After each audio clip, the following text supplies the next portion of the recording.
الحمدللہ رب العالمین والصلاة والسلام علی محمد الامین اعوذ باللہ من الشیطان الرجیم بسم اللہ الرحمن الرحیم۔ خواتین و حضرات، ہم آیت 36 سے سورہ یونس کا مطالعہ کر رہے ہیں۔ اس سے پیچھے یہ مضمون تھا کہ تم جن کو شریک ٹھہراتے ہو، کبھی تم نے غور کیا کہ ان سے تمہیں حاصل کیا ہوتا ہے؟ اس سے پہلے بعض سوالات سامنے رکھ دیے تھے اور یہ پوچھا تھا کہ کیا خلق و امر میں ان کا کوئی حصہ ہے، نظم عالم کی تدبیر میں کوئی حصہ ہے، تمہیں روزی دینے میں کوئی حصہ ہے، تمہارے معاملات کو دیکھنے میں کوئی حصہ ہے؟ اور پھر یہ کہا تھا کہ تم بھی ان سوالوں کے جواب میں یہی کہو گے کہ ہرگز نہیں، لیکن کیا وجہ ہے کہ اس کے بعد جب یہ سب چیزیں جانتے ہو تو پھر انہی کو شریک ٹھہرا کر اپنے عقیدے اور ایمان کو باطل کر بیٹھتے ہو؟ بات یہاں تک پہنچ گئی تھی کہ دنیا کے اندر کسی معبود سے سب سے بڑی توقع یہ ہوتی ہے کہ وہ انسان کی رہنمائی کرے گا، اور میں نے یہ عرض کیا تھا کہ یہ اتنی بڑی ضرورت ہے کہ اگر انسان غور کرے تو اس سے بڑی کوئی ضرورت نہیں ہے۔ یہی وجہ ہے کہ ہمیں جو نماز کی دعا سکھائی گئی ہے اس میں ہر روز جو چیز ہم اللہ سے مانگتے ہیں وہ صراط مستقیم کی ہدایت ہے، سیدھی راہ کی ہدایت۔ یہ آسان چیز نہیں ہے۔ دنیا میں انسان، انسانی شعور، انسانی تاریخ، انسان کا علم، علم کے مقاصد، علم کے ذرائع، اس کے ساتھ تخیل کی آمیزش، اتنا کچھ دائیں بائیں سے حملہ آور ہوتا ہے کہ اس میں سیدھی راہ کو دیکھنا، سیدھی راہ کو پہچاننا، سیدھی راہ پر قائم رہنا یہ آسان نہیں رہتا۔ اس میں اللہ تعالیٰ ہی کی رحمت اور توفیق ہے کہ اس نے پیغمبروں کے ذریعے سے یہ سیدھی راہ دکھائی۔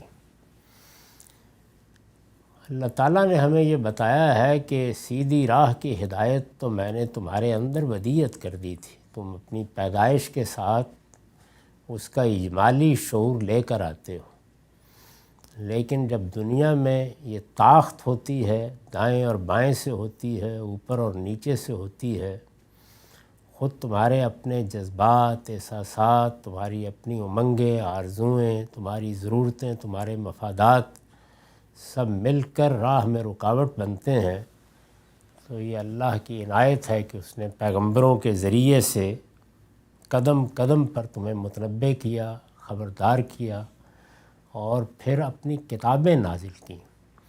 اور یہ کتابیں اس لیے نازل کیں کہ وہ حق اور باطل میں فیصلہ کر دیں، تمہارے اختلافات میں حکم بن جائیں، وہ بتا دیں کہ کیا صحیح ہے اور کیا غلط ہے۔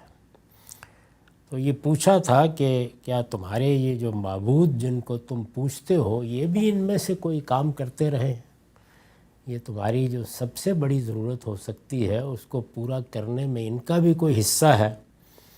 حقیقت تو یہ ہے کہ یہ تو خود بھی رہنمائی کے بغیر راہ نہیں پاتے۔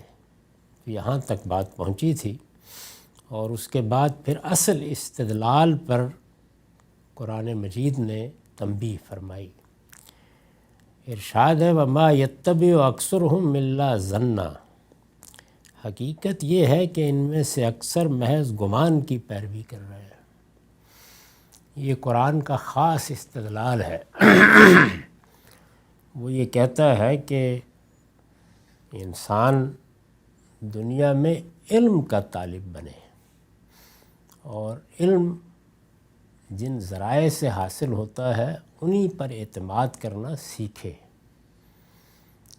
اگر کسی چیز کے بارے میں صحیح علم نہیں مل سکا تو توقف کرے، ان چیزوں کے درپے نہ ہو جن تک رسائی کے کوئی ذرائع اسے میسر نہیں ہیں۔ اپنی جستجو، اپنی تلاش، اپنی تحقیق جاری رکھے، لیکن جب تک اس کے ظنون و اوہام علم نہ بن جائے اس وقت تک زبان نہ کھولے، اور اگر کھولے تو اپنے سفر ہی کو بیان کرے۔ اس کے برخلاف انسان کی یہ کمزوری ہے کہ وہ کم علمی پر ایک جس لگاتا اور بڑے یقین و اذعان کے ساتھ دعوے کر دیتا۔ بعض اوقات محض سنی سنائی باتوں کی بنیاد پر اپنے عقائد کے محل تعمیر کر لیتا ہے، اور یہ کوئی عامی لوگوں کا معاملہ ہی نہیں ہوتا، بلکہ اگر فلسفے اور روحانیت کی تاریخ کو پڑھیں تو صاف معلوم ہوتا ہے کہ تخیل کی کار فرمائی ایسا کثر استوار کر دیتی ہے کہ انسان اسی کی بھول بھلیاں میں کھو کر زندگی بسر کر دیتا ہے۔ یہ انسان کا مسئلہ ہے۔ اس سب کو قرآن مجید علم کے مقابلے میں ظن سے تعبیر کرتا ہے۔ یعنی ایک چیز تو بہت پستی کی ہے، وہ ہے شک، اور ایک یہ ہے کہ اس سے آگے بڑھ کر ایک ترجیح سی قائم ہو گئی۔ ترجیح علم کی بنیاد پر قائم نہیں ہوئی، بلکہ ظنون و اوہام نے کچھ قرائن پیدا کر لیے، اور انسان یہ خیال کرتا ہے کہ ایسے ہونا چاہیے، اور پھر یہ چاہیے کچھ دیر کے بعد ہے میں بدل جاتا ہے، ایسا ہے۔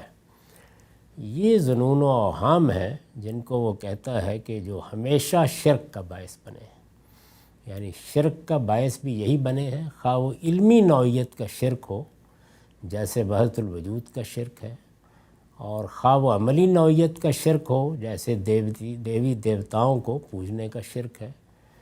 تو ہر سطح پر یہی طریقہ انسان اختیار کرتا ہے۔ یہاں پر بھی یہی تنقید کی ہے کہ حقیقت یہ ہے کہ ان میں سے اکثر محض گمان کی پیروی کر رہے ہیں، اور پھر فرمایا ہے کہ ان الظن لا یغنی من الحق شیئا، اور گمان ذرا بھی حق کی جگہ نہیں لے سکتا۔ یعنی حق تو علم ہے، اور علم حق ہے۔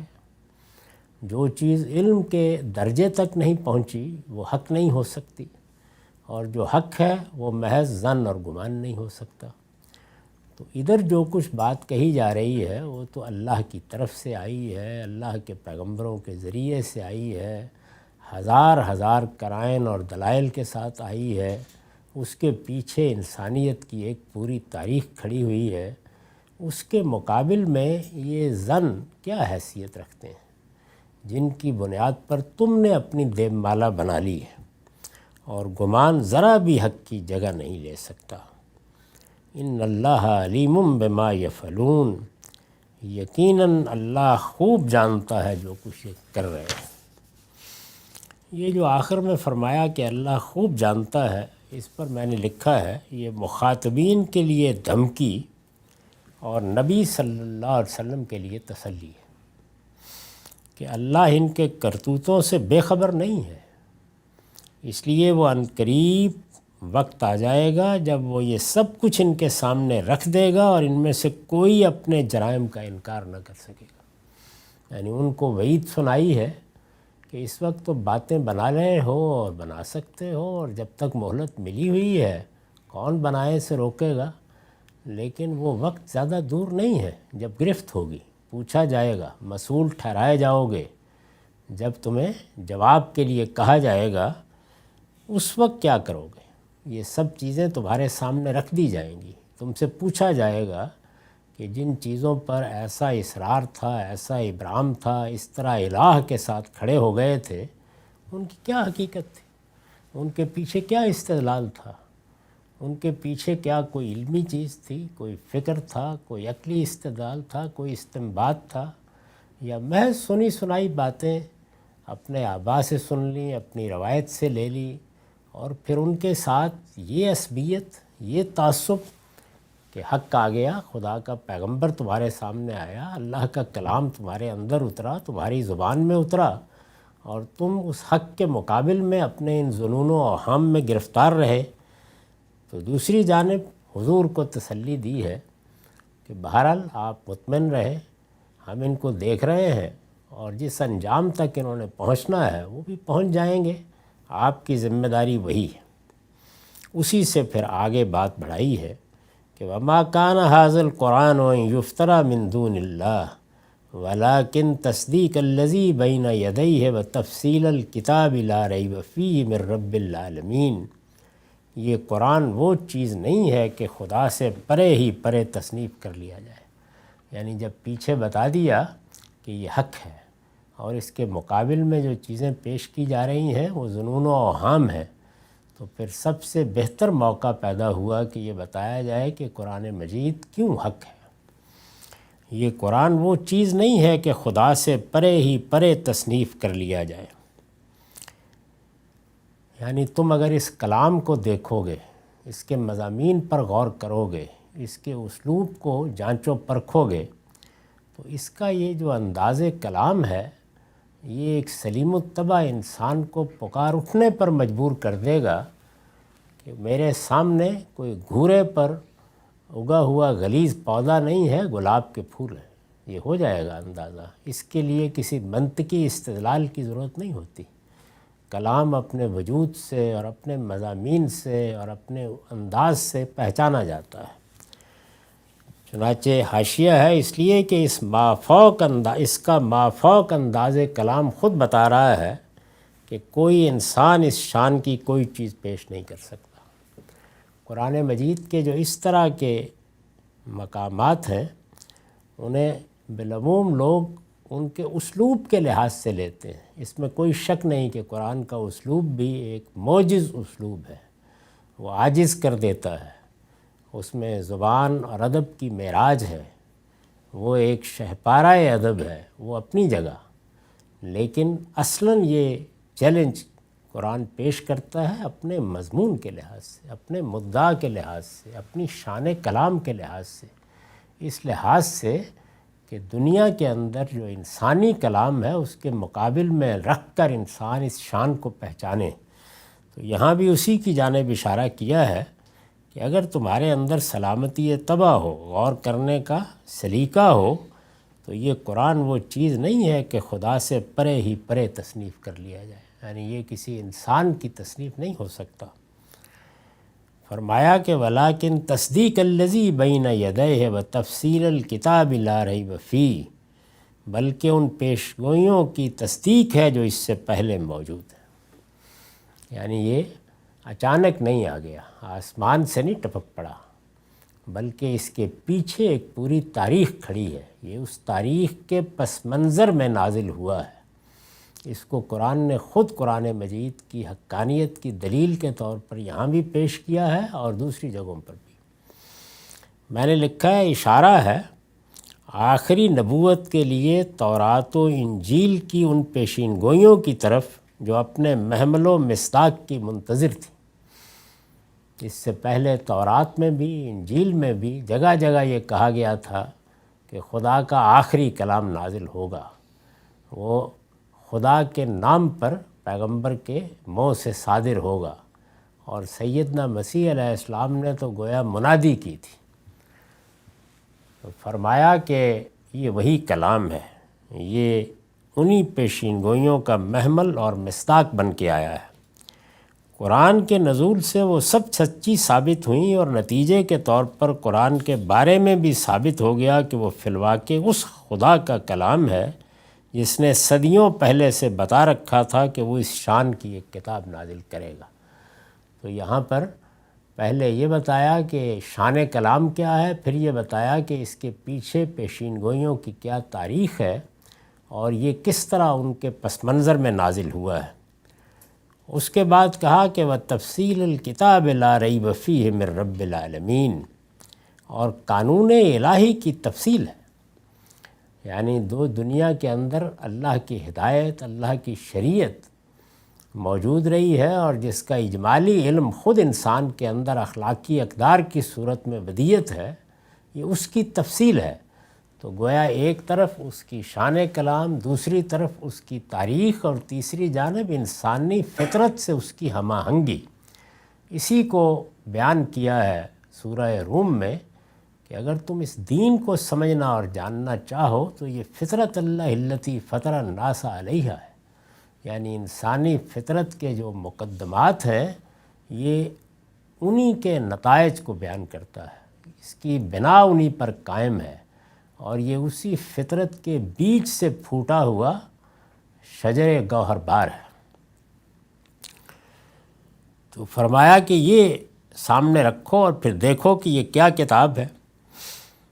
اس پر میں نے وضاحت کی ہے، یہ جو الفاظ ہیں کہ وَتَفْصِيلَ الکتاب، اصل میں لفظ الکتاب آیا ہے، اس کے ایک معنی قانون و شریعت کے بھی ہیں، یعنی لفظ الکتاب قرآن مجید میں جس طریقے سے کتاب کے معنی میں آتا ہے اور عربی میں بھی آتا ہے، اسی طرح قانون کے معنی میں بھی آتا ہے اور بہت معروف ہے۔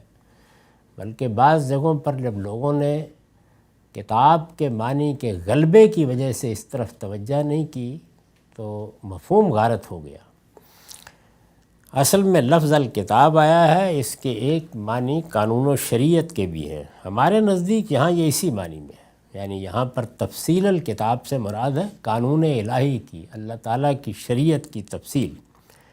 مدعا یہ ہے کہ ابراہیمی دین کے جن احکام سے تم واقف ہو یہ اسی کی تفصیل ہے۔ قریش کے بارے میں جو اس سورہ کے مخاطب ہیں یا مشرکین عرب کہیے، ان کے بارے میں یہ بالکل غلط فہمی ہے کہ وہ دین سے، شریعت سے ناواقف لوگ تھے۔ وہ سیدنا ابراہیم علیہ السلام کی اولاد تھے۔ سیدنا اسماعیل کو آباد کیا گیا تھا، وہاں اللہ کا حرم بنایا گیا تھا، ایک عظیم دینی روایت قائم ہوئی، اور توحید کے مرکز کی حیثیت سے صدیوں تک وہ لوگ اس کے متولی رہے تھے۔ یہ وہی نسل تھی، چنانچہ ابراہیمی دین کی نمازیں، روزے، حج، عمرہ، اسی طرح سے اخلاقی اقدار سب ان کے ہاں ایک روایت کے طور پر موجود تھیں۔ وہی کچھ ہوا تھا جو عام طور پر جب صدیاں گزر جاتی ہیں تو کچھ مذہبی پیشوا کر دیتے ہیں، کچھ سیاسی رہنما کر دیتے ہیں، کچھ لوگوں کے توہمات کر دیتے ہیں کہ بدعتیں آ گئی تھیں، بعض چیزیں خلط مبث میں چلی گئی تھیں، بعض چیزوں کو فراموش کر دیا گیا تھا، ان کی تذکیر اور یاد دہانی کی ضرورت تھی، لیکن بحیثیت مجموعی یہ دین ابراہیمی کے پیرو تھے، ملت ابراہیمی کے پیرو تھے۔ اور ابراہیم علیہ السلام کا قرآن نے تعارف کرایا ہے کہ وہ تو توحید کے سب سے بڑے علمبردار تھے اور مسلم حنیف تھے، سچے مسلمان، یکسو مسلمان، انہی کی اولاد تھی چلی آ رہی تھی۔ مدعا یہ ہے کہ ابراہیمی دین کے جن احکام سے تم واقف ہو یہ اسی کی تفصیل ہے۔ تو گویا سب سے پہلے جو انسان کی فطرت میں ہدایت ہے، اللہ کے پیغمبر اس کی تفصیل کرتے ہیں، پھر اس سے وہ تاریخ بنتی ہے جس میں پیغمبروں کی ہدایت آنا شروع ہوئی، ان کے ہاں وہ سیدنا ابراہیم کی وساطت سے ایک روایت بنی، اور اس میں جہاں کہیں بھی کوئی ابہام تھا یا اجمال تھا یا اطلاقی چیزیں نہیں تھیں، اب گویا قرآن نے ان کی تفصیل کر دی اور ہر لحاظ سے اس کو اتمام تک پہنچا دیا۔ یہی مطلب ہے اس بات کا کہ الیوم اکملت لکم دینکم، یعنی اس سے یہ غلط مطلب لوگوں نے لیا کہ اس سے پہلے دین نامکمل ہوا کرتے تھے اور وہ حضور پر آ کر مکمل ہوا۔ اس کا مطلب یہ ہے کہ وہ دین کی دعوت، ہدایت جو تمہیں دینا شروع کی تھی ہم نے، آج وہ پائے تکمیل کو پہنچ گئی ہے، یعنی اب وہ مکمل ہو گئی ہے۔ تو مدعا یہ ہے کہ ابراہیمی دین کے جن احکام سے تم واقف ہو یہ اسی کی تفصیل ہے، اور یہ اس بات کا مزید ثبوت ہے کہ قرآن اسی خدا کی طرف سے نازل کیا گیا ہے جس کی طرف سے ابراہیم و موسیٰ علیہم السلام اور دوسرے نبیوں کے صحیفے نازل کیے گئے تھے۔ یعنی اس میں اگر ایک ترتیب کے ساتھ دیکھیں تو پہلے انسانی نفس کے اندر جو کسی کلام کو اپریشیٹ کرنے کی صلاحیت ہوتی ہے اس کی طرف توجہ دلائی اور اس سے استدلال کیا، اس کے بعد تاریخ کو پس منظر کے طور پر پیش کیا، اس کے بعد بتایا کہ جس شریعت سے تم واقف ہو اس سے اس کے رب کو سمجھو، یعنی فطرت انسانی میں کیا ربط ہے اور تمہارے پاس موجود روایت سے کیا ربط ہے، تو یہ خود تمہیں بتا دے گا کہ یہ کوئی دائیں یا بائیں کی چیز نہیں ہے، اسی صراط مستقیم کی دعوت ہے جو سب پیغمبر پیش کرتے رہے ہیں۔ لا ریب فیہ من رب العالمین، اس میں کوئی شک نہیں کہ یہ پروردگار عالم کی طرف سے ہے۔ یعنی اگر ان دلائل پر غور کرو گے، تینوں پہلوؤں سے اس کا جائزہ لوگے، تو تم خود بھی پکار اٹھو گے کہ یہ زمین و آسمان کے پروردگار کی طرف سے آیا ہے، جہانوں کے پروردگار کی طرف سے آیا ہے، اور اس میں کوئی شبہ ہی نہیں کہ یہ اللہ کا کلام ہے۔ ام یقولون افترا قل فاتوا بسورۃ مثلہ ودعوا من استطعتم من دون اللہ ان کنتم صادقین، کیا یہ کہتے ہیں کہ پیغمبر نے اسے گھڑ لیا ہے؟ یعنی ان سب چیزوں کی طرف توجہ دلانے کے باوجود بھی یہی کہتے ہیں۔ ان سے کہو اگر تم سچے ہو تو اس جیسی ایک صورت بنا لاؤ اور اللہ کے سوا جن کو مدد کے لیے بلا سکتے ہو بلا لو۔ کہ اچھا پھر یہی بات ہے تو اس شان کا کلام تمہارے ہاں بھی شاعر ہے، ادیب ہے، ادب کا ذوق رکھنے والے ہیں، تمہیں تو خود اپنی زبان پر اس کے اسالیب پر بڑا ناز ہے، تو کیا گنجائش ہے پھر اٹھو اور اٹھ کے یہ کام کر ڈالو۔ میں نے لکھا مطلب یہ ہے کہ تم اگر اسے خدا کی کتاب نہیں سمجھتے تو اپنی ہدایت، یہ پوری بات بہت اچھی طرح سمجھ لینی چاہیے، یہ محض کوئی اسٹرکچر یا فارم کا مسئلہ نہیں ہے۔ مطلب یہ ہے کہ تم اگر اسے خدا کی ہدایت کتاب نہیں سمجھتے تو اپنی ہدایت، مضامین اور اپنے اسلوب بیان کے لحاظ سے جس شان کا یہ کلام ہے اس شان کی کوئی ایک سورہ ہی بنا کر پیش کر دو۔ ان سب پہلوؤں سے قرآن ایک معجزہ ہے۔ تمہارے گمان کے مطابق اگر یہ کام بغیر کسی علمی اور ادبی پس منظر کے تمہاری قوم کے ایک فرد محمد کر سکتے ہیں تو تمہیں بھی اس میں کوئی دقت نہیں ہونی چاہیے۔ یعنی پھر تو مسئلہ آسان ہو گیا بہت، پھر اس جیسا لے آؤ کوئی کلام۔ اس جیسا کا مطلب بھی ایسی صفحات ہے کہ لوگوں نے یہ خیال کیا کہ قرآن مجید کی کوئی نقل تیار کر کے دکھائی جائے۔ چنانچہ جو کوششیں کی گئیں وہ یہ کہ اسی طرح کے قوافی ردیف میں کچھ عبارتیں بنا کے پیش کر دی جائے۔ یہ مطلب نہیں ہے، مطلب یہ ہے کہ اس شان کا، اس کے مقابل کا، اس کے پائے کا، جو اس کے سامنے کھڑا ہو سکے وہ کلام پیش کرو، جس کی اپنی ندرت ہو، جس کے اپنے انداز ہوں، جس کے اپنے آہنگ ہوں، کرو پیش۔ اس درجے کی کوئی چیز پیش کرنی چاہیے تمہیں۔ تو اس پہلو سے گویا قرآن نے ان سے یہ کہا کہ یہ بالکل حماقت کی بات کر رہے ہو، یہ جو اسلوب اختیار کیا ہے کہ ایک صورت بنا لو، یہ بھی حماقت پر توجہ دلانے کا ہے۔ یعنی کیا تم فرق نہیں محسوس کرتے؟ تمہیں نہیں معلوم کہ یہ بات کہاں سے ہو رہی ہے، اس کا منبع اور مصدر کیا ہے، اس کے اندر جو پیغام ہے اس کی نوعیت کیا ہے، یہ تاریخ سے کس طرح جڑا ہوا ہے، یہ پیغمبروں کی ہدایت کا کیسا اعلیٰ مرقع ہے، اس کے اندر کس طرح ایک ایک لفظ میں خدا بولتا ہوا نظر آ رہا ہے، یہ کس طریقے سے فلسفے کے، ادب کے، انسانی تاریخ کے، انسان کے معاملات کے اہم ترین پہلوؤں کے اوپر گفتگو کرتا ہے اور دو لفظوں میں اس کی حقیقت واضح کر دیتا ہے۔ اس شان کی کوئی چیز ہے تمہارے پاس تو لے آؤ تم بھی، اگر یہ کہتے ہو کہ یہ انسان کا بنایا ہوا ہے۔ ام یقولون افتراہ قل فاتوا بسورۃ مثلہ ودعوا من استطعتم من دون اللہ ان کنتم صادقین۔ تو فرمایا کہ بل کذبوا بما لم یحیطوا بعلمہ ولما یاتہم تاویلہ کذالک کذب الذین من قبلہم فانظر کیف کان عاقبۃ الظالمین۔ نہیں، یہ بات نہیں ہے، بلکہ یہ اس چیز کو جھٹلا رہے ہیں جو ان کے علم کی گرفت میں نہیں آئی، یعنی یہ بالا تر ہو گئی ان سے۔ اس کے بعد بجائے اس کے کہ اس پر نقد کرتے یا اس کے پائے کو سمجھنے کی صحیح کرتے یا اس کی شان کو پہچاننے کی کوشش کرتے، جب وہ ان کی گرفت سے بالا تر ہو گئی تو اپنے تعصبات کی وجہ سے کوئی راستہ نظر نہیں آیا کہ جھٹلا دیں، یعنی اور کوئی بات بن ہی نہیں سکی۔ انسان جب اس جگہ پر آتا ہے تو یہ عام تجربے کی چیز ہے کہ وہ پھر حقائق کا مواجہہ نہیں کرتا، سامنا نہیں کرتا۔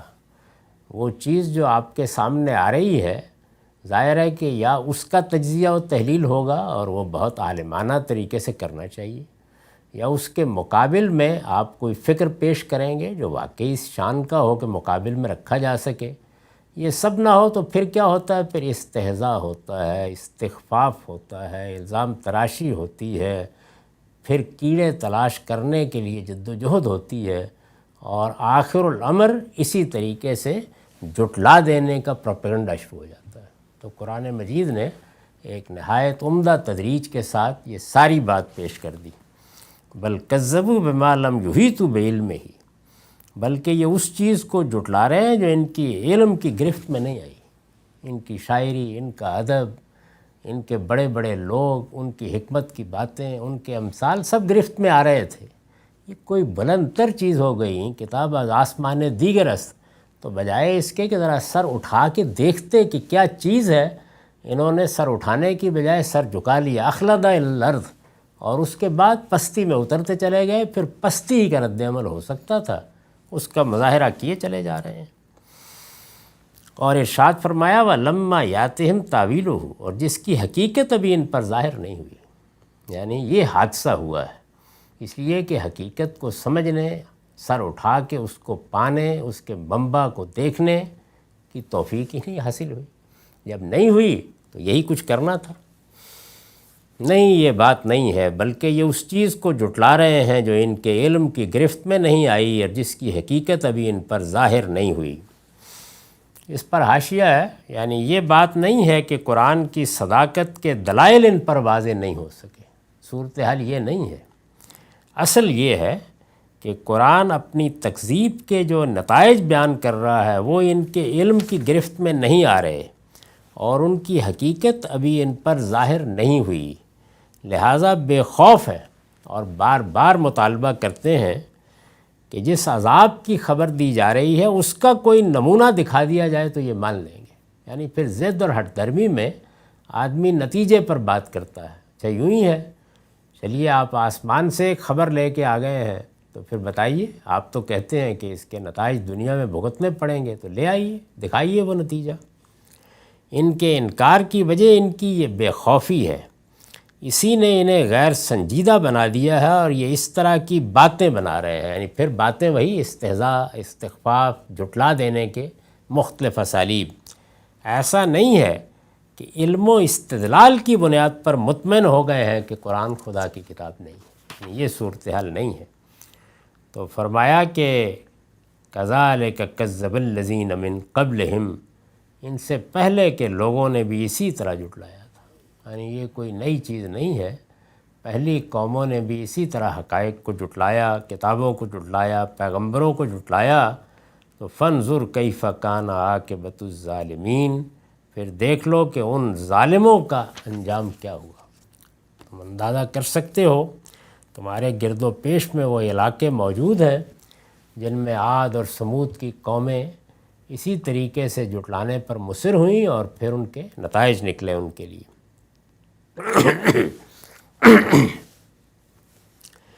وَمِنْهُمْ مَنْ يُؤْمِنُ بِهِ وَمِنْهُمْ مَنْ لَا يُؤْمِنُ بِهِ وَرَبُّكَ عَالَمُ بِالْمُفْسِدِينَ. تم مطمئن رہو اے پیغمبر. یعنی یہاں گویا آگے کے مضمون میں اتنا حصہ مقدر ہے. تو مطمئن رہو اے پیغمبر، ان میں وہ بھی ہیں جو اس قرآن کو مانیں گے. یعنی ابھی ایسی مایوسی نہیں ہوئی جیسے کہ قوم لوط کے بارے میں سیدنا ابراہیم کے ساتھ مکالمہ تھا کہ ان میں تو اب 10-5 راست باز بھی نہیں. فرمایا کہ نہیں ہیں، ان میں وہ بھی ہیں جو اس قرآن کو مانیں گے اور وہ بھی جو نہیں مانیں گے. وَمِنْهُمْ مَنْ يُؤْمِنُ بِهِ وَمِنْهُمْ مَنْ لَا يُؤْمِنُ بِهِ وَرَبُّكَ عَالَمُ بِالْمُفْسِدِينَ. اس کے بعد گویا یہ مضمون مقدر ہو گیا کہ یہ آمادہ فساد ہیں اور تیرا پروردگار ان مفسدوں سے خوب واقف ہے. وہ جانتا ہے کہ یہاں جو لوگ انکار کر رہے ہیں وہ اصل میں فساد طبیعت سے شروع ہوئے ہیں اور اب وہ آگے بڑھ کر لوگوں کے لیے خطرہ بننے جا رہے ہیں، آمادہ فساد ہیں. اس پر حاشیہ، اس میں پیغمبر کے لیے تسلی کے ساتھ مکذبین قرآن کے لیے دھمکی بھی ہے کہ تیرا پروردگار خوب واقف ہے تو ایک دن ان کی شرارتوں کا مزہ بھی نہیں چکھا دے گا. یعنی ایک وقت آ جائے گا کہ جب معلوم ہو جائے گا کہ یہ اب کسی رعایت کے مستحق نہیں رہے تو مہلت ختم ہو جائے گی اور فیصلہ آ جائے گا، تو انتظار کریں۔ یہ بھی یہ تجزیہ کر کے گویا اس مضمون کو آگے بڑھا دیا ہے کہ یہ رویے کہاں سے پیدا ہوتے ہیں اور ان کے کیا اثرات و نتائج ہیں۔ ہمارا وقت ختم ہو گیا۔ اقول قولی ھذا واستغفر اللہ لی ولکم ولسائر المسلمین۔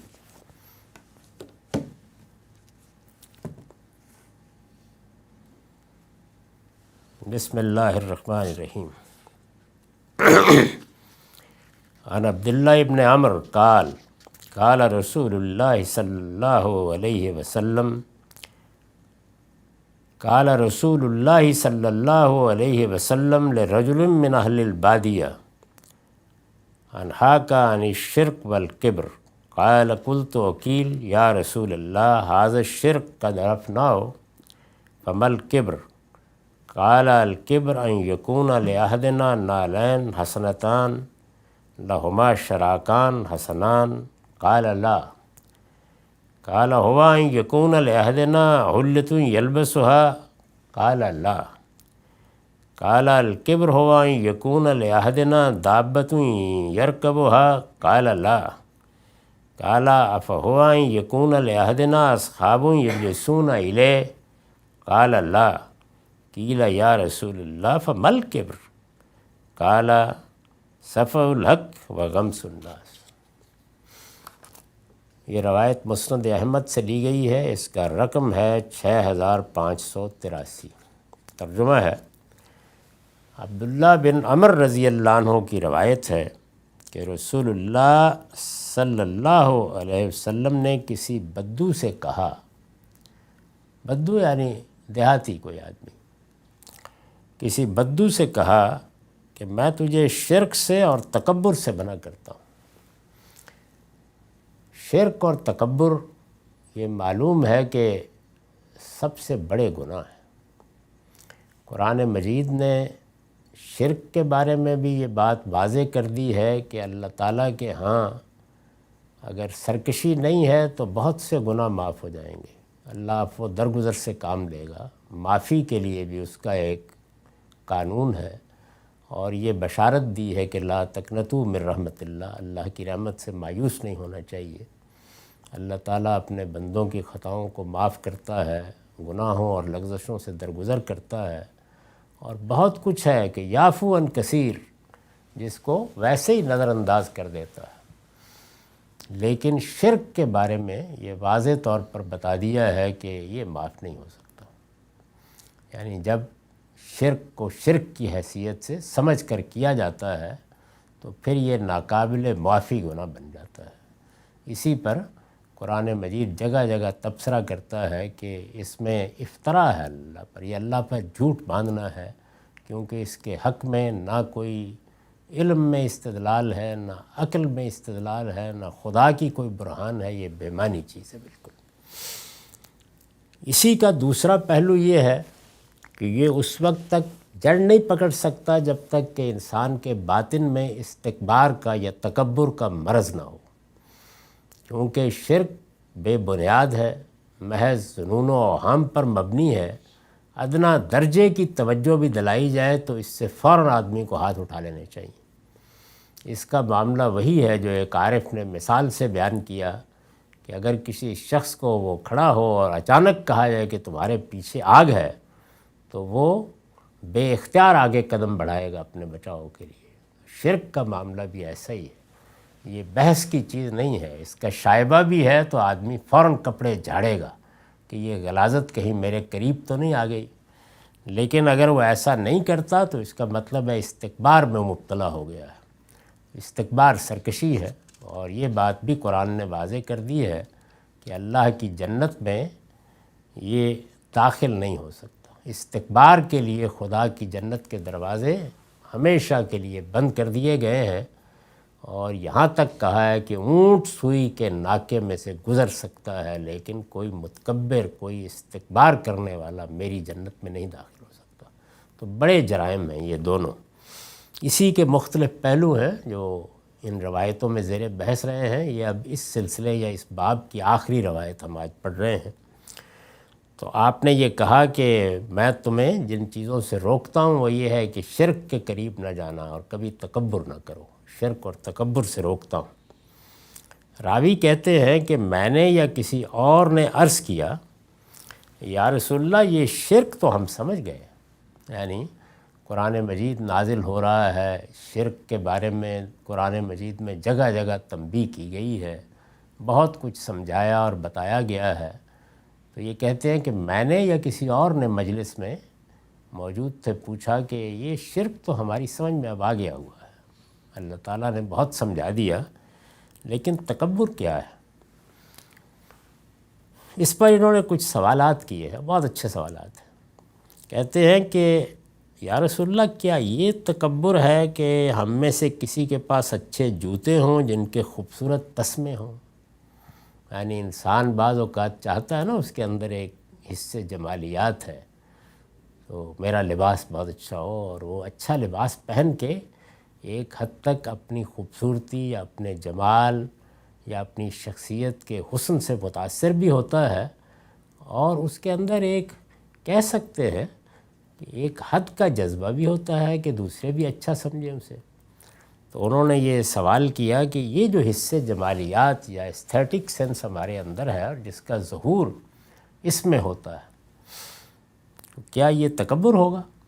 یعنی جس وقت ہم اپنے آپ کو اچھا سمجھ رہے ہوتے ہیں، یا کوئی اچھی چیز یا اچھا کپڑا یا اچھا جوتا یا اچھا تسمہ، یہ اس زمانے کی ظاہر ہے کہ تہذیبی چیزوں کو بیان کیا انہوں نے، آج کے زمانے کو آج کے لحاظ سے قیاس کر لیجئے۔ آپ نے فرمایا نہیں، یہ تکبر نہیں ہے، یہ تو انسان کی حصے جمالیات کا ظہور ہے، اس میں کوئی چیز قابل اعتراض نہیں۔ عرض کیا کیا یہ ہے کہ ہم میں سے کسی کے پاس نیا جوڑا ہو جسے وہ زیب تن کرے؟ عربوں کے لیے تو یہ بھی بڑی چیز تھی، ایسے کپڑے کہاں ملتے تھے کہ گئے اور بازار سے لے آئے، کہ کوئی نیا جوڑا ہو، کہیں یمن سے آیا ہو، کہیں ہند سے آیا ہو، کہیں فارس سے آیا ہو، پہنے آدمی۔ اسی طرح کے کپڑے آتے تھے، بہت حدیثوں میں ذکر آتا ہے، خود حضور نے بعض موقعوں کے اوپر اس طرح کے لباس پہنے یا شال اس طرح کی اوڑی جو ان علاقوں سے بن کے آتی تھی، تو یہ نئے کپڑے سمجھے جاتے تھے اور بہت ہی عمدہ خیال کیے جاتے تھے۔ میں نے کہا کہ کیا یہ چیز ہوگی؟ آپ نے فرمایا نہیں، کہ اس کا بھی تکبر سے کوئی تعلق نہیں ہے۔ عرض کیا پھر کیا تکبر یہ ہے کہ ہم میں سے کسی کے پاس کوئی عمدہ جانور ہو جس پر وہ سواری کرے؟ اس زمانے میں تو سواری کا یہی تھا نا کہ بہت عمدہ گھوڑا ہے اور کیا خوبصورت اونٹ خرید کے لائے ہیں، اور یہ معلوم ہے جو لوگ دیہاتی زندگی سے واقف ہیں کہ اس میں لوگ اپنے جانوروں پر کیسے فخر کا اظہار کرتے ہیں اور دکھاتے ہیں ایک دوسرے کو، ہم نے تو بہت دیکھا ہے۔ تو آج کے زمانے میں آپ قیاس کر لیجیے، اب گاڑیاں ہیں، لوگ ان کو بیان کرتے ہیں۔ تو انہوں نے کہا کہ کوئی عمدہ جانور ہو جس پر وہ سواری کرے؟ آپ نے فرمایا نہیں، یہ سب تکبر نہیں ہے۔ عرض کیا پھر کیا یہ ہے کہ اس کے دوستوں جن کے ساتھ وہ مجلس آرائی کرے؟ یعنی کوئی بڑی غیر معمولی ہستی شخصیت ہے، بیٹھے ہیں، دوست احباب ہیں، آتے ہیں، بیٹھ کر کچھ سنتے سناتے ہیں، تو یہ مجلس آرائی بھی بڑے لوگوں کا کام ہوتا تھا۔ انہوں نے بڑائی کے جتنے پہلو ہو سکتے تھے اس زمانے کے تمدن میں، دیہاتی سا تمدن ہے، وہ سب بیان کر دی۔ پھر کیا یہ ہے کہ اس کے دوستوں جن کے ساتھ وہ مجلس آرائی کرے؟ آپ نے فرمایا نہیں، یہ بھی کوئی تکبر کی چیز نہیں ہے، تو انسانی تمدن کی ضروریات ہیں۔ انسان کو جو شخصیت اللہ تعالیٰ نے دی ہے اس کے مختلف پہلوؤں کا ظہور ہے۔ انسان صرف جانوروں کی طرح کھانے پینے پہ اکتفا نہیں کرتا، اس کے اندر تو کھانے پینے کے معاملات بھی ہزار ذائقوں سے گزرتے ہیں، اور پہننا اور گھر بنانا اور شہروں کو آراستہ کرنا، یہ سب بھی معلوم نہیں کیا کیا پہلو رکھتا ہے۔ اور سواریاں بھی خدا نے جو پیدا کی ہیں ان میں انتخاب اور پھر خود بنانا، تو یہ سب چیزیں، یہ تکبر نہیں ہے ان میں سے کوئی چیز۔ پوچھا گیا پھر تکبر ہے کیا یا رسول اللہ؟ پھر فرمائیے۔ تو آپ سن چکے ہیں کہ یہ ایک ہی جواب ہے جو ان سب روایتوں میں دیا گیا ہے۔ آپ نے فرمایا حق کے مقابلے میں جہالت دکھانا اور لوگوں کو حقیر سمجھنا، یہ ہے تکبر۔ حق کے مقابلے میں جہالت دکھانا، یعنی جب کبھی کوئی چیز استدلال سے آپ کے سامنے پیش کی جا رہی ہو تو پھر آپ کا کام یہ ہے کہ طالب علم بن کے اس کو سنیں، سوالات کریں، سمجھیں، بحث کریں، لیکن یہ کہ اس کے مقابل میں ضد، ہٹ درمی اور جہالت دکھانا اور لوگوں کو حقیر سمجھنا، دوسروں کو اپنے سے کمتر سمجھ کے حقارت کی نگاہ ان پر ڈالنا، فرمایا یہ تکبر ہے۔ تو اس کے ساتھ ہی یہ باب پایا تکمیل کو پہنچ گیا۔ وآخر دعوانا الحمدللہ رب العالمین۔ اب 10 منٹ کا وقت۔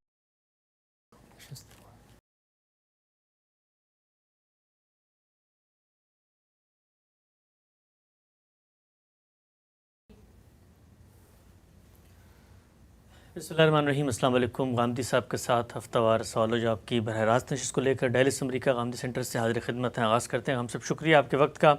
کچھ اہم علمی موضوعات پر حدیث کے حوالے سے، دین کے سورسز، ماخذ و مصدر کے حوالے سے آپ سے ہم گفتگو کر رہے تھے۔ خواہش یہی ہے کہ طالب علموں کو آپ یہ سمجھائیں کہ جو آپ کی اپروچ ہے، آپ کا جو زاویہ نظر ہے، اس کو ہم کیسے درست انداز میں سمجھ سکتے ہیں۔ اور ہمارے ہاں چونکہ ان تمام چیزوں پر امت کی ایک بڑی ہی جاویداں، بڑی ہی روشن اور تابندہ علمی روایت ہے، تو عام طور پر جب آپ کی بات لوگوں تک پہنچتی ہے تو لوگ ابہام کا شکار ہوتے ہیں۔ اسی کی توضیح مزید آپ سے مقصود ہے۔ حدیث کے حوالے سے ہم نے آپ سے گفتگو کی تھی، اسی طریقے سے دین کے سورسز کیا ہوتے ہیں، اس حوالے سے ہم نے آپ سے گفتگو کی تھی۔ ایک جملہ آپ نے بھی لکھا ہے اپنی کتاب میں کہ رسالت مآب صلی اللہ علیہ وسلم نے اس کا کوئی اہتمام نہیں کیا۔ دین کی اصولی ہدایت قرآن و سنت میں بیان ہوئی ہے، آپ تفہیم و تبیین بھی کر رہے ہیں، شرح و وضاحت بھی کر رہے ہیں، اس پر عمل کا ایک نمونہ اسوہ حسنہ بھی پیش کر رہے ہیں، لیکن یہ سب کچھ آپ کر رہے ہیں، اس کے اہتمام کی یا اس کی حفاظت کی آپ نے کوئی ذمہ داری، کوئی بندوبست، کوئی لوگوں کے اوپر اس چیز کا بار نہیں ڈالا۔ یہ جملہ جب ہم سنتے ہیں تو ہمارے ہاں آپ کے علم میں ہے کہ منکرین حدیث کا ایک پورا گروہ ہے، وہ بھی یہی مقدمہ بیان کر رہا ہوتا ہے کہ حدیث کی حفاظت نہیں کی گئی، یہ تو 300 سال بعد سامنے آئی تھی، حدیث تو لوگوں نے بعد میں لکھی ہیں۔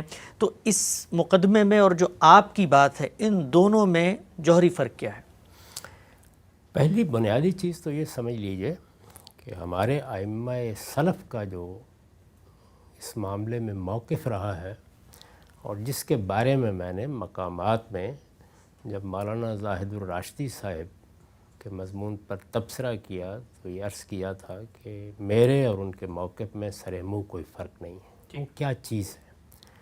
وہ یہ ہے کہ رسالت مآب صلی اللہ علیہ وسلم جو حکم مجھے دیں، جو فیصلہ میرے لیے کریں، خواہ وہ تشریعی نوعیت کا ہے، یعنی اس میں کوئی شرع بیان ہوئی ہے، وہ تشریع ہے، رسالت مآب صلی اللہ علیہ وسلم نے کسی چیز کی وضاحت کی ہے، وہ قرآن کی وضاحت ہے، وہ سنت کی وضاحت ہے، کسی چیز پر عمل کا کوئی نمونہ سامنے آیا ہے اور وہ میرے لیے حکم بن رہا ہے، میرے لیے فیصلہ بن رہا ہے، بلکہ ان دو سے بھی آگے بڑھ کر کسی ذاتی مسئلے میں بھی اگر کوئی حکم دے دیا گیا ہے اور کوئی فیصلہ کر دیا ہے تو بغیر کسی تفریق کے یہ میرے لیے خدا کے رسول کا فیصلہ اور حکم ہے، اور یہ ہر سطح پر میرے لیے واجب الاطاعت ہے۔ یہی وہ حقیقت ہے جس کو قرآن نے اس طرح بیان کیا ہے کہ وَمَا أَرْسَلْنَا مِن رَّسُولٍ إِلَّا لِيُطَاعَ بِإِذْنِ اللَّهِ۔ تو اس معاملے میں کوئی فرق نہیں ہے، لیکن یہ سب کچھ کس طرح بیان کرنا ہے، اس کی نوعیتیں کیا ہیں، اس کو مختلف جگہوں پر کیسے رکھنا ہے، اس میں کیا چیز کیا حیثیت رکھتی ہے۔ مثلاً قرآن بھی رسالت مآب صلی اللہ علیہ وسلم سے ملا ہے، سنت بھی قرآن کے ساتھ رسالت مآب صلی اللہ علیہ وسلم سے ملی ہے، بلکہ میں نے تو یہ عرض کیا ہے کہ یہ اس سے مقدم ہے، لیکن کیا ان میں کوئی فرق ہے؟ ان کے مقام میں کوئی فرق ہے، مرتبے میں کوئی فرق ہے؟ وجوب اطاعت کے لحاظ سے تو میں نے آپ سے عرض کر دیا نا کہ رسالت مآب صلی اللہ علیہ وسلم کے بارے میں قرآن مجید نے یہ کہا ہے کہ فَلَا وَرَبِّكَ لَا يُؤْمِنُونَ حَتَّى يُحَكِّمُوكَ فِي مَا شَجَرَ بَيْنَهُمْ۔ دین، شریعت، دین کی شرح و وضاحت یہ تو بڑی چیز ہے، ذاتی معاملات میں کوئی اختلافات پیدا ہو جائیں، اس میں بھی اگر میں حضور کے فیصلے کو ماننے سے انکار کر دوں تو میں مسلمان نہیں رہ سکتا، اور دل میں بھی تنگی محسوس کروں۔ یعنی یہی نہیں کہ محض ماننے سے انکار نہیں کیا، لیکن چلیے دل کے اندر محسوس کیا کہ یہ فیصلہ تو ٹھیک نہیں ہوا میرے لیے، اس کی بھی گنجائش نہیں ہے۔ تو یہ پہلو ہے جس کو پہلے بنیادی طور پر اصل اصول کے طور پر سمجھ لینا چاہیے۔ اس کے بعد جو کچھ ہے وہ اصل میں چیزوں کو کیٹیگرائز کرنا ہے، ان کو ان کی صحیح جگہ پر رکھنا ہے۔ رسالت مآب صلی اللہ علیہ وسلم نے ان کو کیا حیثیت دی ہے اس کو سمجھنا ہے، خود ان کے ذریعے سے جو علم ہمیں حاصل ہوا ہے وہ ان کا کیا مقام متعین کرتا ہے، اس کو متعین کر کے لوگوں تک پہنچانا ہے۔ اس میں ظاہر ہے کہ اختلافات ہوتے ہیں، اس میں میرا زاویہ نظر بھی بہت سے معاملات میں مختلف ہے۔ میں وہ اصطلاحات اس طرح استعمال نہیں کرتا جس طریقے سے کہ یہ لوگ کرتے ہیں۔ بہت سی چیزیں ہیں جس کو میں خلط مبس کا باعث سمجھتا ہوں، اور میں نے بیان بھی کیا ہے کہ ان کو اس طرح نہیں بیان ہونا چاہیے۔ تو پہلی بات یہ سمجھ لیجئے۔ دوسرے یہ کہ جس طریقے سے آپ نے بالاجمال یہ بات کہی ہے تو اس سے کسی کو یہ خیال پیدا نہ ہو کہ یہ کوئی قرآن سنت کے بارے میں کہی جا رہی ہے۔ قرآن اور سنت رسالت مآب صلی اللہ علیہ وسلم نے پورے اہتمام کے ساتھ پہنچائے ہیں، پورے اہتمام کے ساتھ یہ لوگوں تک پہنچے ہیں۔ اس کی حفاظت کا ہر لحاظ سے اہتمام ہوا ہے، اللہ تعالیٰ نے بھی کیا ہے، خود اللہ کے پیغمبر نے بھی کیا ہے، صحابہ کرام نے بھی کیا ہے۔ قرآن مجید کے بارے میں ہم جانتے ہیں کہ وہ جب جب نازل ہوا ہے اللہ کے پیغمبر نے سب کو پڑھ کے سنایا ہے، اور اسے جن لوگوں نے سنا ہے انہوں نے اگر وہ یاد کر سکتے تھے تو یاد کیا ہے، اگر وہ لکھ سکتے تھے تو لکھا ہے، اپنی اگلی نسلوں کو اس کی تعلیم دی ہے۔ صحابہ نے بالاجماع اس کو اللہ کی کتاب کی حیثیت سے نسلاً بعد نسلاً آگے پیش کرنے کا بندوبست کیا ہے، اور اسی طرح یہ امت کر رہی ہے۔ یہی معاملہ سنت کا ہے، وہ اپنی نوعیت کے لحاظی سے ایسی ہے کہ وہ مسلمانوں میں جاری ہو جاتی ہے۔ نماز 5 وقت پڑھنی ہے، یہ تو نہیں ہے کہ کسی ایک شخص کا اس میں استثناء ہے۔ اسی طرح سے رسوم و آداب ہیں، اسی طرح سے نکاح کے معاملات ہیں، طلاق کے معاملات ہیں، اسی طرح سے ذبیحہ کے معاملات ہیں۔ تو یہ جتنی چیزیں ہیں وہ چونکہ مسلمانوں کی روزمرہ زندگی کے معمولات بن رہی ہیں، تو اس وجہ سے وہاں تو کوئی بحث ہی نہیں ہے۔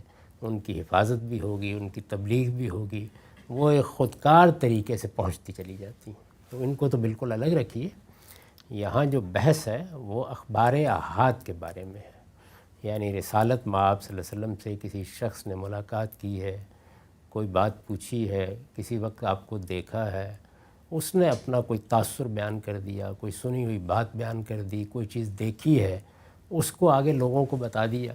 یہ سارا علم ہمیں اخبار احاد سے ملا ہے، اور میں نے اس کے بارے میں یہ عرض کیا ہے کہ رسالت مآب صلی اللہ علیہ وسلم نے اس کی، یعنی یہ جو علم ہے، یہ جو روز آپ سے سوالات ہو رہے ہیں، کبھی آپ کوئی خطبہ دے رہے ہیں اس میں کوئی بات کہہ رہے ہیں، کبھی کوئی نصیحت کر رہے ہیں، کبھی کوئی شخص انفرادی طور پر ملنے آیا ہے اس کو کوئی بات بتا رہے ہیں، یا وہ آپ کو کوئی کام کرتے دیکھ رہا ہے، وہ دین کا معاملہ بھی ہو سکتا ہے، کوئی دوسرا معاملہ بھی ہو سکتا ہے، یہ جو علم آپ کے ذریعے سے صادر ہو رہا ہے اور پھر آگے بھی لوگوں تک پہنچ رہا ہے، اس کی تبلیغ و حفاظت کا کبھی کوئی اہتمام نہیں کیا۔ یہ ایک امر واقعی کا بیان ہے، یعنی یہ میں نے کوئی استنباط نہیں کیا، یہ قرآن کی کسی آیت کا فہم نہیں ہے، یہ کسی حدیث کا فہم نہیں، ایک امر واقعی کا بیان ہے، نہیں کیا۔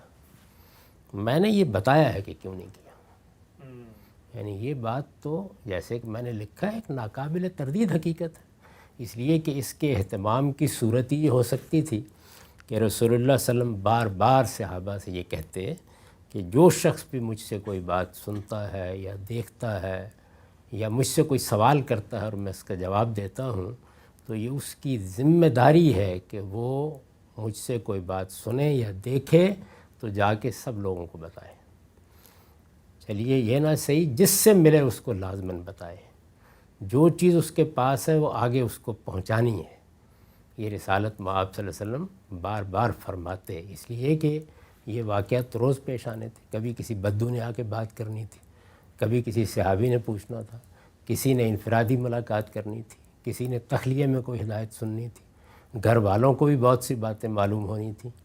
تو جب تک اس کے بارے میں اس اہتمام کے ساتھ نہ کہا جاتا، نہ حفاظت ہو سکتی تھی، نہ تبلیغ ہو سکتی تھی۔ اس پر میں نے مزید یہ جملہ لکھا ہے کہ حضور نے اس طرح کے معاملات کو لوگوں کی ثوابدید پر چھوڑ دیا، چاہیں تو آگے پہنچا دیں، چاہیں تو نہ پہنچائیں۔ یہ ایک امر واقعی کا بیان ہے، اور امر واقعی یہ پہلا مقدمہ ہوتا ہے، اس لیے اس کو تو امر واقعی کی بنیاد پر ہی کوئی آدمی چیلنج کرے گا اور یہ کہے گا کہ یہ صحیح نہیں ہے، رسالت مآب صلی اللہ علیہ وسلم نے یہ نہیں کیا۔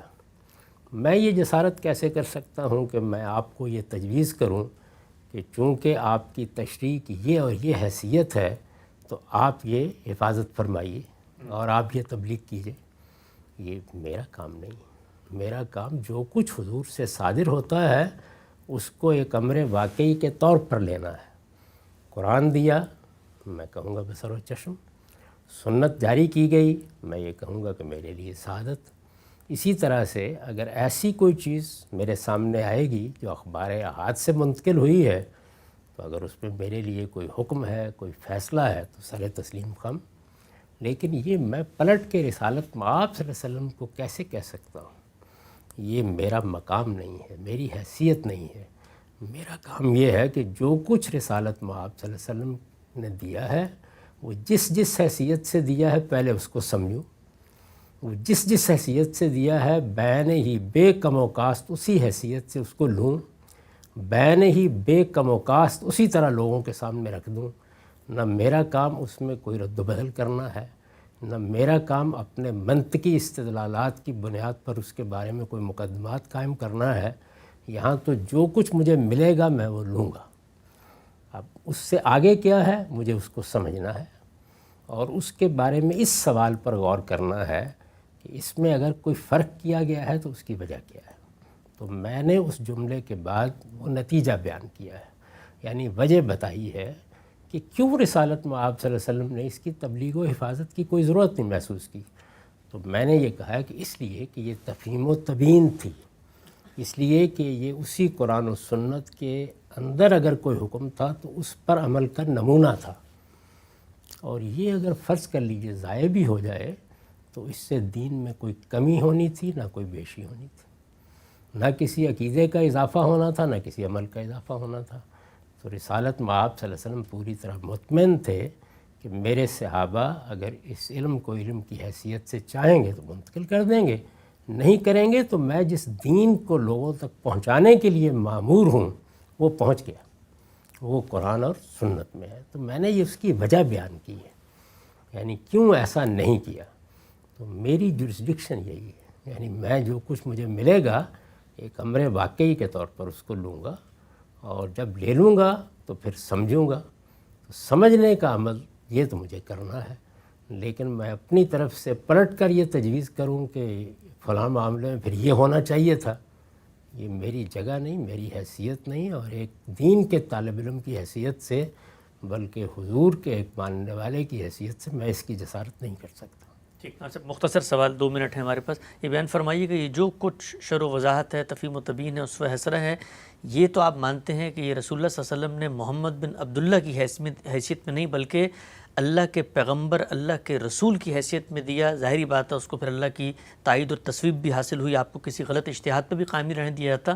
سوال یہ کیا جاتا ہے کہ اگر یہ ان کی شارع کی حیثیت تھی، تشریح حیثیت تھی، تو اسی حیثیت میں تو قرآن بھی دیا، اسی حیثیت میں تو انہوں نے سنت بھی جاری فرمائی، تو ایک دین کا شارع کیوں نہیں اس کا اہتمام کرے گا کہ اگر اس کو اللہ کی طرف سے ایک بات پہنچ رہی ہے، اس کی تائید ہے، تو وہ اس کی حفاظت، اس کی تبلیغ، اس کی اشاعت کا اہتمام نہ کرے؟